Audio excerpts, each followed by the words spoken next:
Well, good morning, everyone. This is Kevin Grantham, Fremont County Commissioner with OneFremont.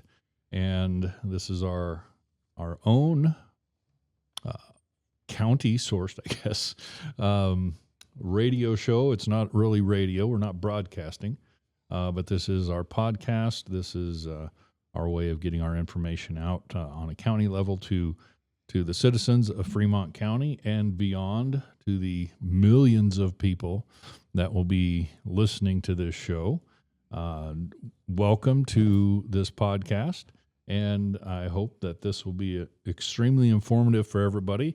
We don't have the other commissioners here with us today, but we do have some very special guests with us to talk about the very important issue to Fremont County and locally, of course, more directly to Canyon City, and just introduce them here real quick and have them talk a little bit about their own selves, their history here in the community. We have, of course, Jerry Fry, and we have Carol Dunn and Emily Tracy. And so maybe just really briefly, what we're going to be talking about today is, of course, the Cotter Superfund site. We're going to be talking about CCAT, CAG, and all the things that, whatever those things mean. I mean, we want to educate. We want to teach folks about what's going on currently. I think probably most importantly, we need to talk about a little bit of the history and what got us to here today. When we look at where we're at on July 21st, 2025, how did we get here? We probably don't have enough hours today to talk about all of that. And the four of us have talked about that as well, that, boy, trying to distill the history of this into 10 minutes maybe. 10 minutes is long compared to other venues. Well, yeah, that's true. That's true. There are the opportunities for, I know, all of you to address the issues. You don't get a lot of time, and so hopefully this will be helpful. This, along with the websites that are available to learn about this. There's a whole lot of information on the CCAT website. CCAT, it's hard to say it out. CCATOXICWASTE.org. So it's CCATtoxicwaste.org, but there's only one T. So we'll have that actually on the video on YouTube. We'll have links to that website. We'll have links to the CDPHE website and where you can get the documents there as well, so that you can educate yourself in addition to the education you are going to get here today. Now, I've told folks privately, and I've told you guys, you guys have the doctorate level knowledge on this stuff, and so putting it into terms, that the rest of us poor folk can understand, and where we've been, where it's going, why it matters, and what's happening now, and how can you get involved. That's kind of the ground we're going to try to cover over the next 12 hours or so of this show, or a half hour, give or take. So who wants to start us off? Talking about the history, talking about the background. Who wants to just get us kicked off? Well, you've got the longevity, Emily. Well, I was thinking that this is Emily, and I first moved to Canyon City in late, I have to think back, 1977, and have had a home here since then. The first public meeting that I went to in regard to the Cotter uranium mill site was in either 1978 or 1979. And it was a time of a lot of turmoil because a whole lot had come to light, even in the 70s, about the contamination from the uranium mill operation and the tailings or waste material from that operation. a short version of the history is that the mill was located here for reasons, it was just personal reasons on the part of the owner at the time, back in the 1950s. There was no logical reason to have a uranium mill here because the mine was not here. So they trucked in ore from northern Colorado, western Colorado, more than 100 miles to this location to process the ore and extract what's called yellow cake, which is a more refined version of the uranium out of the ore. And they had learned by, as I mentioned, by the 70s that there was contamination already in the groundwater, never mind soils and air and everything else that was going on.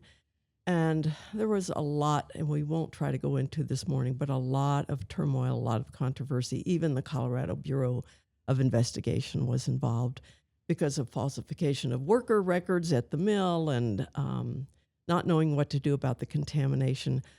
The shorter version of that story is that the company, Cotter Corporation, was required in the late 70s to build 2 new impoundments that were lined. Might mention as a footnote that those liners only have something like a 25-year life, so they're way past the end of their life on that. And then also back then, the Superfund law, the federal CERCLA or Superfund law, was fairly new in the early 80s. And in 1984, this site was named to the Superfund list. So we've been on that list for 41 years.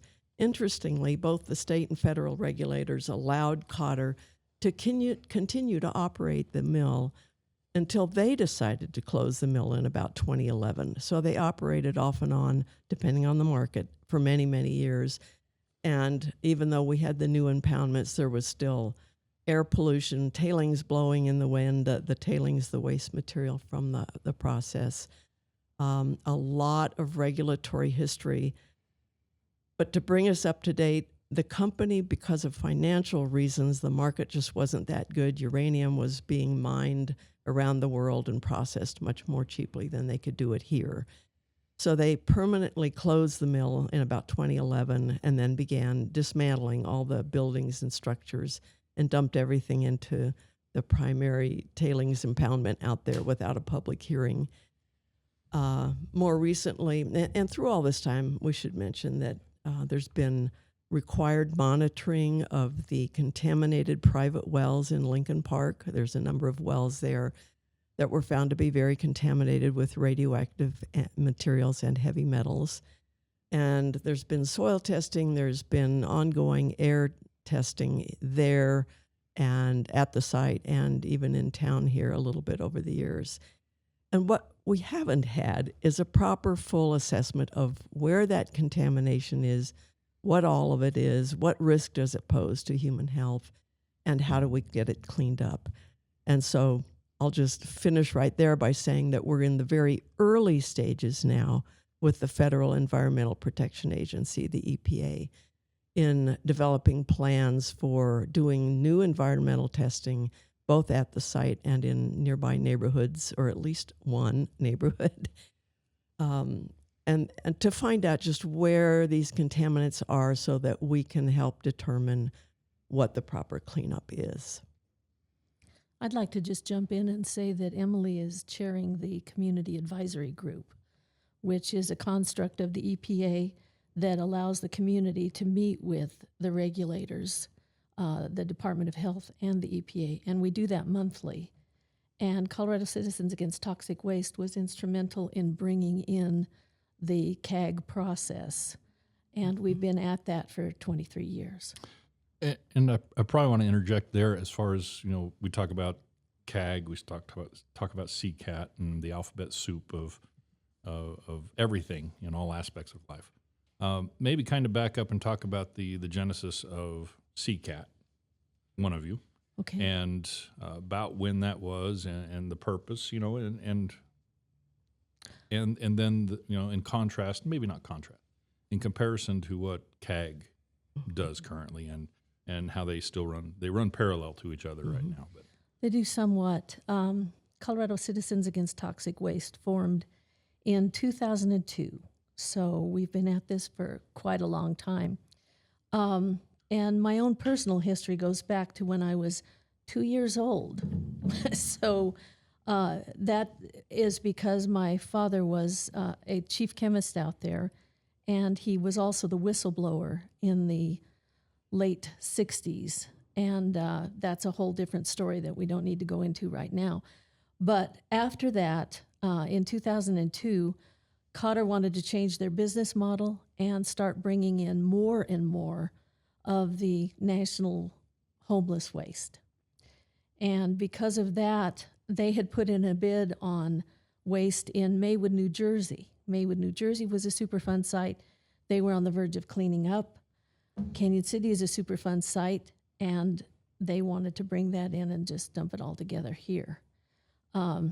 So CCAT formed, several doctors actually came together in 2002, and many of us, and we formalized a board. We became a 501c3 and a registered nonprofit charity. And but the work that we did there, we went up to the governor and asked for a moratorium on the plans that Cotter was trying to do. They wanted to bring in 240,000 tons of 400. It was a lot. I'm dyslexic today. It was it would have taken 7 years of constant railroad cars coming through Canyon City. So even if it hadn't been radioactive waste, it would have cut our town in half. So CCAT went to the governor and asked for a moratorium until the community could study the consequences of doing this kind of thing. So that was the beginning of CCAT. And yeah, there's a whole lot deeper story there. I don't know how far we want to go, because we've been at it for several years. And in the course of that, we've also assisted with changes in legislation to the Radiation Control Act of Colorado. So and Jerry is right, there's a whole lot more detail. I mean, and I was kind of kidding, about talking about it for 12 hours, but it might not be too far off, being able to talk about the whole history and everything going on for a long time. But that's a good Cliff Notes version of kind of where we have been to get us to today, because if you want more of that kind of information, there's no shortage of supply of all of that history on the CCAT website. I'm looking at it right now on my computer sitting in front of me. Lots of links in here to educate you. Lots of videos too. Just short videos that'll tell you about the site. And actually, this kind of stemmed from us. CCAT put in a museum exhibit that was up for a year at the Road Gorge Regional History Museum. And that much of that material is now available at CCAT's website. Right. So with CCAT and now CAG, the Community Advisory Group, that as opposed to CCAT, the CAG has a purpose of? I would say that, as Jerry mentioned earlier, we exist because we're allowed for in federal law on Superfund sites. And I think it is a key thing to understand that if we didn't have the Community Advisory Group, we wouldn't really have a way to, I hate to say force, but encourage the regulators to meet with us monthly. And it's an ongoing process. And when I say regulators, I'd like to clarify, too, that one of the complications at this site is that there is federal jurisdiction because it's a Superfund site, and there's a process all in great detail in federal law about how to assess and clean up a Superfund site. But at the same time, the owner of the property has had to hold a state radioactive materials license. And so you have state regulatory authority over that. I'll mention just real briefly that has become complicated in recent years. We had a different owner at the site for 5 years, from 2018 to 2023. Colorado Legacy Land, or CLL, owned the property and had the responsibility to meet the regulatory requirements. they, after taking some unknown number of millions of dollars from Cotter Corporation to take over the site, 5 years later, they walked away from the site and said, we don't have the resources to continue to do this. We don't know what happened to those millions. But they're gone, except for the fact that I believe still on paper, CLL still owns the property. So it's complicated in that the owner is CLL, and yet the responsible party that's been brought back in by the federal EPA to do the regulatory work is Cotter Corporation, because they are responsible for the waste out there. So it gets we literally have an org chart that we requested for the site so that we can figure out, well, who's doing what. And I won't get into further complications on that yet, but it's very complicated, and thank goodness we have these two organizations trying to keep track of it, because it's very hard for folks not involved on a daily basis to understand who's doing what and who's responsible for what. So that kind of pushes us into the next part that I think we need to talk about, the why it matters. What's the relevance to today for average Joe and Jane citizen here in Fremont County and in Canyon City? We look at this broad and long history of Cotter, Superfund site, the CERCLA process that we're looking at, and the most recent history of CLL. How do we, when we're addressing folks that are moving into the community, or even longtime residents, lifelong residents,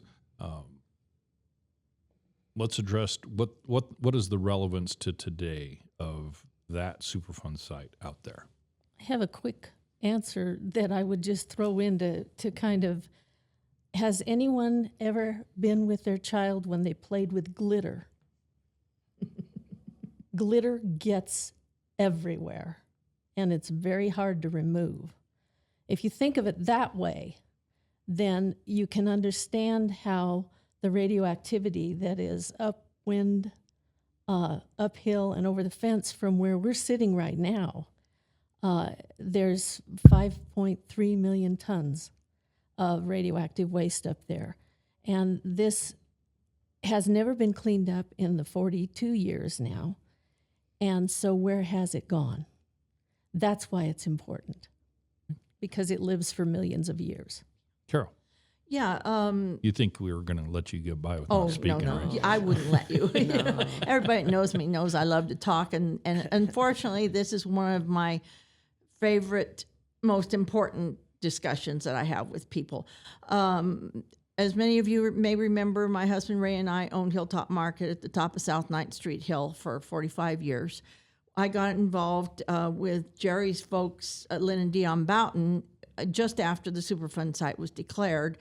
And at that time, my concerns were property values, health, and they remain so today. A lot of people, we talked to a gal that attended the CAG the other day that said she was thinking about moving into town. And she says, what should I do? And I told her, you need to educate yourself like we're trying to do today. You need to determine that you have a tolerance for a certain amount of risk, because in certain areas in Lincoln Park, there is a certain amount of risk, and you need to educate yourself to mitigate that risk for yourself and your family. Now, what the Superfund people, the EPA people are doing is trying to look at this risk in a broad way. And through this process, people in Lincoln Park will be able to know exactly where that risk is. So that's good. Second thing is health. And as Jerry says, glitter, but radioactivity, you can't really see it like you can glitter. And there have been, CCAT did a health survey back in the 90s, I believe. Somewhere around CCAT did it in 2004. 2004, thanks, Jerry. Yeah. And we talked to people You've been about, involved back in the 90s. Oh, yeah. Well, yeah.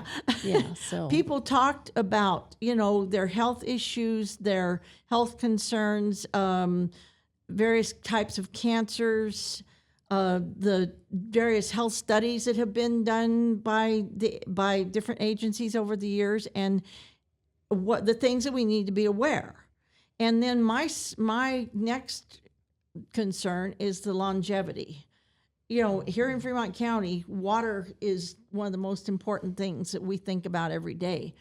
And to have that source of water coming out of the wet mountains cut off down Sand Creek by the dam that was constructed to keep the flood from coming off of the Cotter property like it did in 1965, and the fact that water in some of the water in Lincoln Park in certain areas is contaminated, and we need to know where, by what, and how we can stop it before it gets into our Arkansas River watershed.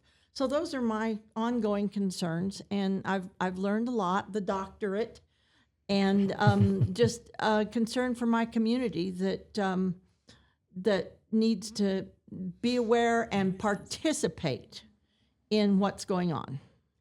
And I want to add, I want the community to know that we know, and we have never been able to actually tell people, do we have a higher rate of cancer here or not? Do we have a higher rate of rare cancers? Do we have a higher rate of anything else that might be related to radiation?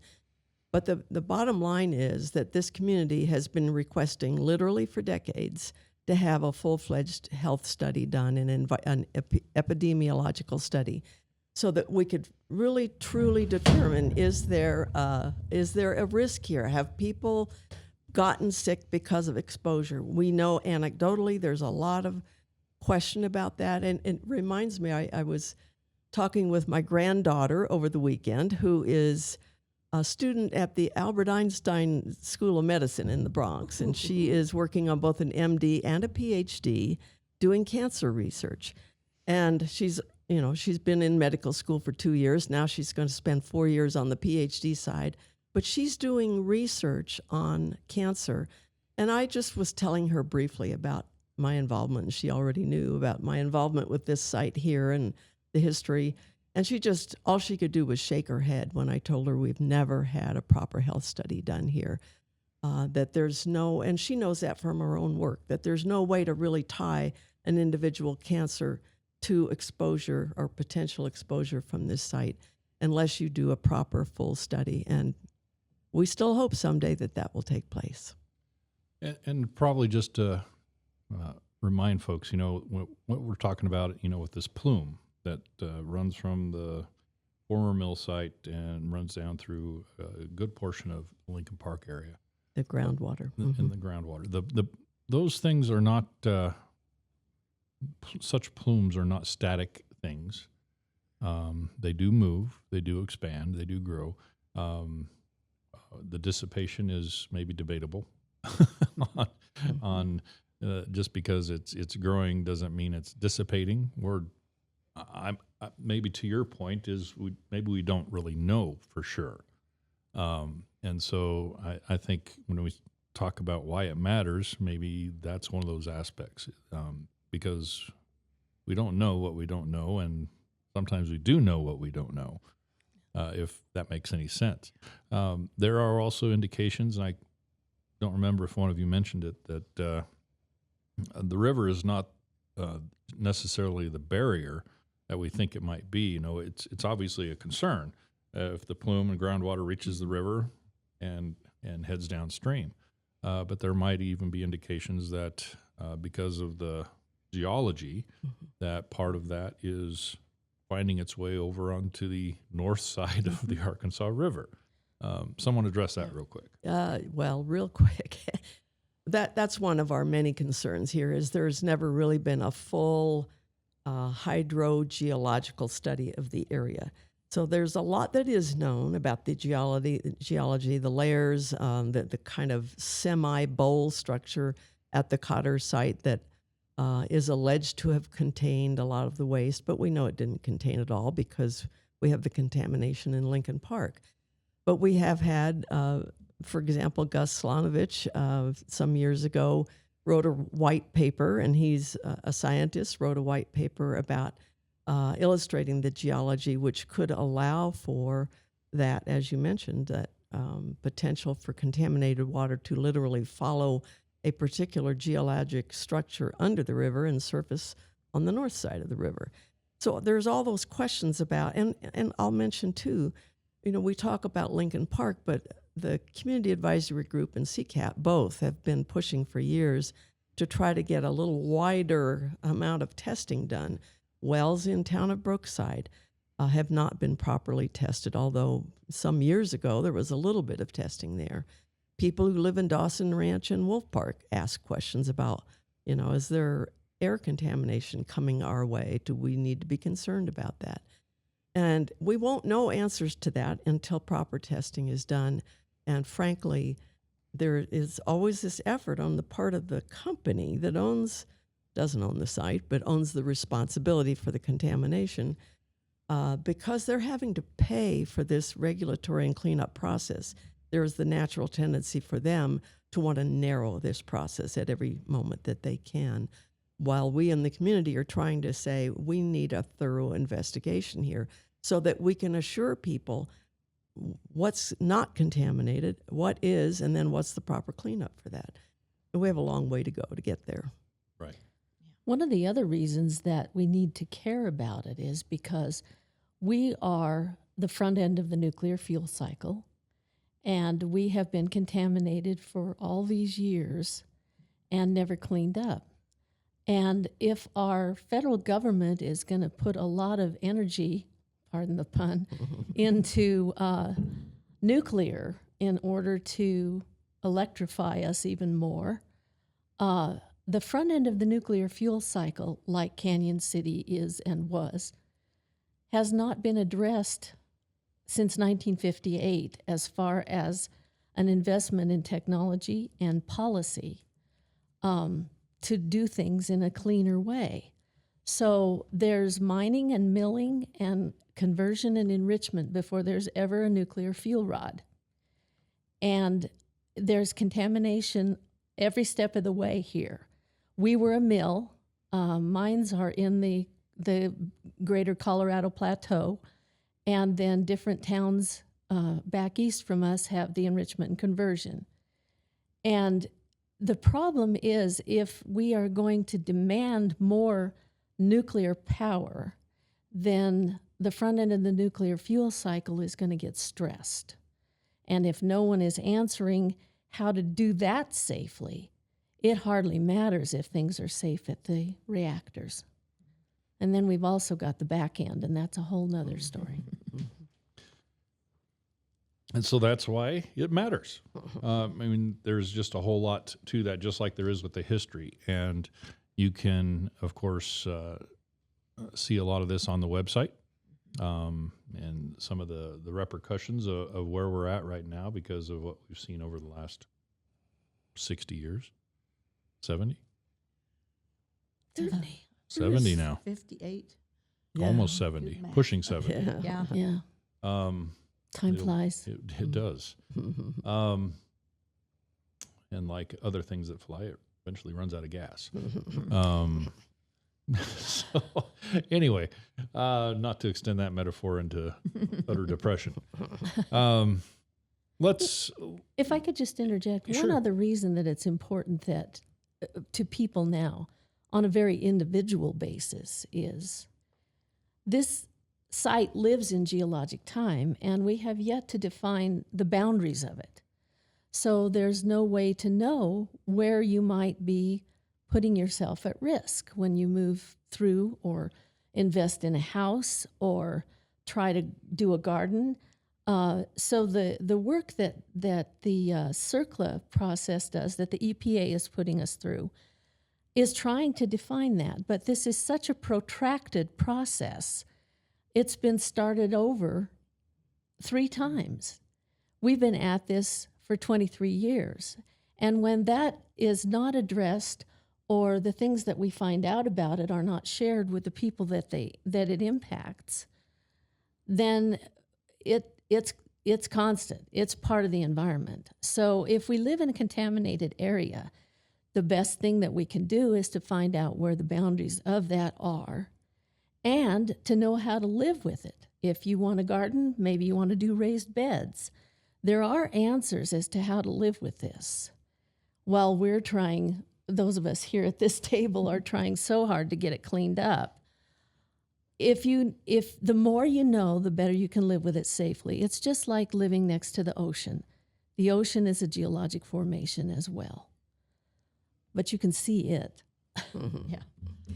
And I think it's important to note, too, that with this slow motion process that we've been involved with for so long, as Jerry said, we are actually getting into the beginning of some concrete steps that the community needs to know about.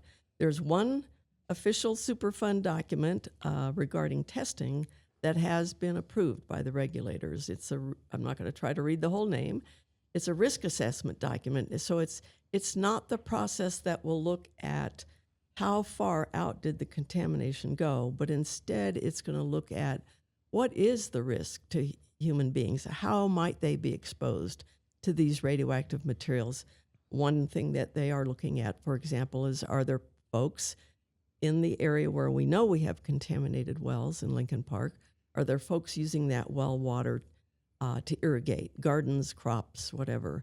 And if so, is that an exposure pathway? So there's going to be, within the next couple of months or so, there's going to be a contractor, or maybe more than one, reaching out to people in the Lincoln Park area to find out who they can gain cooperation with to look at wells, how well water is used, is it contaminated well water, and so forth. So we want to encourage folks, if you get a knock on your door or a letter in the mail in the next several months about this process, we really encourage you to participate in it and to cooperate with it, because it will add to our body of knowledge. If folks don't want to deal with it and don't want to work with it, then there's going to be a lot that we just will never know. I think that's a perfect segue into the last part I want to talk about here real quick. We are running out of time and attention for our listeners. So, what is happening now? And I think that the folks that are going to be going around the community, especially up, I would guess, in the Lincoln Park community, doing that survey. Obviously, we get a lot of folks that come through neighborhoods and knock on our doors and want to sell us stuff or whatever. These folks are legitimate. Obviously, don't put yourself at risk. Ask for ID and identification for anybody. But do, as Emily says, do participate in this. It's helpful to have a more broad and larger data set in order to understand these things, and it helps them as they study this. So what is happening now, and what can we do? That is one of those things that Emily mentioned. There's also involvement that we've talked about quite a bit with CCAT, with CAG, or both, because they do run essentially parallel. There's different functions there, but very parallel. There's meetings, there's education on the websites, when we start talking about not just CCATs, but the state and federal websites with all that information, where you really put in the sweat for earning that doctorate that the three ladies here have. So real quick, talk about the meetings. CCAT first. When are the CCAT meetings? How often are they? Well, CCAT is a board of directors that we meet monthly, and many of us who sit on CCAT also serve on the community advisory group. Right. So those, you are able to contact the people of CCAT by going to the website, and you can just jump right on there and reach out to us. And the We- Facebook page, don't forget that. There's a lot that people do ask questions on the Facebook page, and we monitor that very carefully. Okay, good. So those two are the best ways to reach out to CCAT. We are our mission is education, and we are working to educate our elected officials, give them information that helps them know the issue and the wishes of their constituents. And as a matter of fact, I'll be teaching a summer school class tomorrow on Geiger counters. So our educational mission is being met as much as we can. Excellent. And CAG. Community Advisory Group also has a Facebook page, Lincoln Park Cotter Community Advisory Group. Yeah, there's a slash between Lincoln Park and Cotter. And at the very least, we post notices of the monthly meetings there, plus we post the recording, the video recording, because we do hybrid meetings, both in person and by Zoom. It's every third Tuesday at 3 p.m. We meet in person in a classroom at the PCC Fremont campus, just west of town. And we also occasionally, once or twice a year, will have a fully in-person meeting or more of an in-person meeting. And sometimes those are scheduled in the evening. So we have a meeting coming up in September that will be one of those. That we strongly encourage the public to participate in any of these meetings every month except December, because we need community input, and we need to find out what information the community needs, and we also need information from the community. So third Tuesdays at 3 p.m. By Zoom or at a classroom at PCC Fremont campus. And we need more community advisory group members. Just over time, people move away, things change in their lives. So we can have up to 20 members. I think we have around 14 now. We would love more interested people, particularly when we're reviewing these very complex technical documents, to make comments on them. The more eyes and the more help with that, the better. I'd also like to mention that I think at least once a month, sometimes twice, Paul Stoic, occasionally the EPA project director, who is based in Denver. Alex Hedgepath works for CDPHE, but he works very closely with EPA, and also Brandon Ingersoll. I always forget his name. He's the community involvement person for CDPHE. They come down to Canon City, and usually it's on a Tuesday, Wednesday, Thursday for a few hours, and they are at the Bean Peddler coffee shop for a couple hours. So if you just want to drop in and say, hey, what's going on, they're always happy to talk to the community members. We do try to post their hours specifically on the Facebook page for both organizations, and also we have a huge email list for both organizations, and that notification sent out to those email lists too. So there's lots of ways that people can participate and know where to go to participate. Okay, we are at an end. So just a reminder, there are many ways you can get involved. I think first and foremost, just self-education is important. There's a lot to catch up on that these ladies all know by heart, but they have put a lot of work into making sure that there's resources available for your own education on the website, on the Facebook page, through the meetings, and many other ways to interact and learn more about the Cotter Superfund site out here south of Canyon City. We will have links to all of these things, many of the things that we've talked about here today, including the CCAT website, link to YouTube video called The Hidden Crisis in Canyon City, link to the Facebook page, etc. And so please avail yourselves of all those things and learn more about this. And as new developments come up, we look forward to having you all back in and talking more about it. That would be great. And thanks for the opportunity. Yes. We appreciate being able to speak this way to the community. And just a reminder for my guests and for anybody here in Fremont County, please, when you see this link, please hit the share button, hit the like button, so that we can get this more in the algorithms going out there so that the millions of people will see it, and share it on your own social media, the link, so that the information can get out there. And with that, we will wrap up One Fremont for this day on July 21st, 2025. Thank you, Commissioner Grantham.